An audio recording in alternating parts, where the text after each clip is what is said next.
Kemudian mendekatlah anak-anak perempuan Zelafehat bin Hefer bin Gilead bin Makir bin Manasye dari kaum Manasye bin Yusuf. Nama anak-anaknya itu adalah Mahla, Noah, Hogla, Milka, dan Tirza.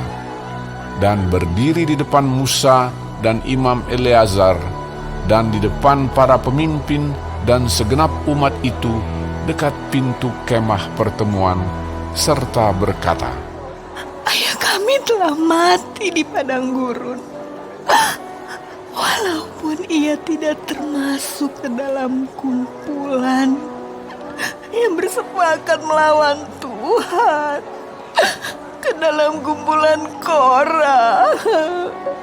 Tetapi ia telah mati karena dosanya sendiri, dan ia tidak mempunyai anak laki-laki. Mengapa nama ayah kami harus hapus dari tengah-tengah kaumnya? Oleh karena ia tidak mempunyai anak laki-laki. Berilah kami tanah milik di antara saudara-saudara ayah kami. Lalu Musa menyampaikan perkara mereka itu ke hadapan Tuhan. Maka berfirmanlah Tuhan kepada Musa, perkataan anak-anak perempuan Zelafehat itu benar. Memang engkau harus memberikan tanah milik pusaka kepadanya di tengah-tengah saudara-saudara ayahnya. Engkau harus memindahkan kepadanya hak atas milik pusaka ayahnya.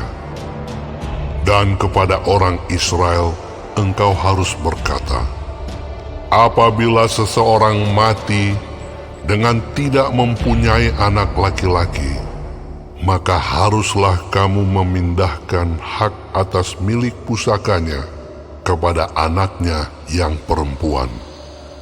Apabila ia tidak mempunyai anak perempuan, maka haruslah kamu memberikan milik pusakanya itu kepada saudara-saudaranya yang laki-laki. Dan apabila ia tidak mempunyai saudara-saudara lelaki, maka haruslah kamu memberikan milik pusakanya itu kepada saudara-saudara lelaki ayahnya. Dan apabila ayahnya tidak mempunyai saudara-saudara lelaki, maka haruslah kamu memberikan milik pusakanya itu kepada kerabatnya yang terdekat dari antara kaumnya, supaya dimilikinya.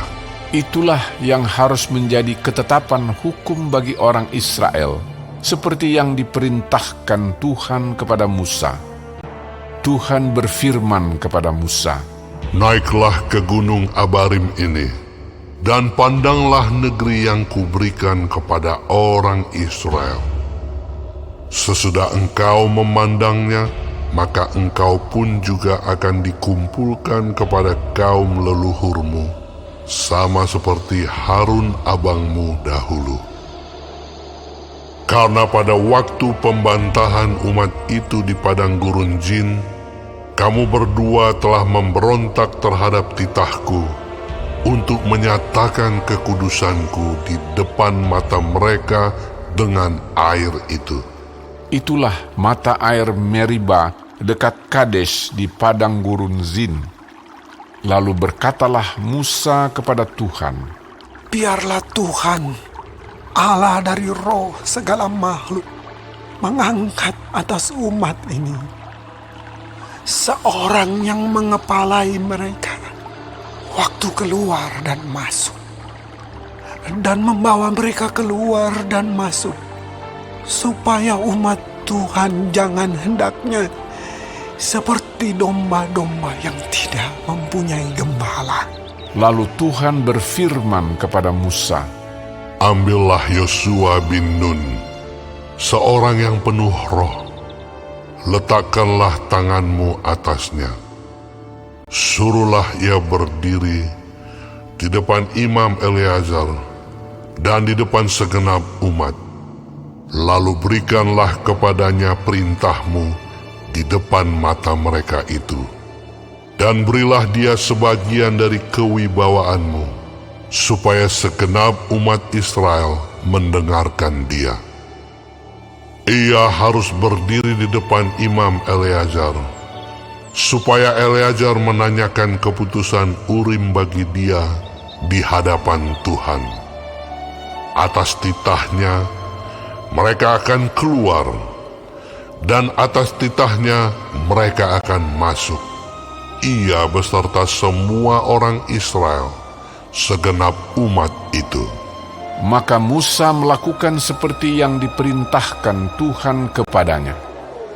Ia memanggil Yosua dan menyuruh dia berdiri di depan Imam Eleazar dan di depan segenap umat itu.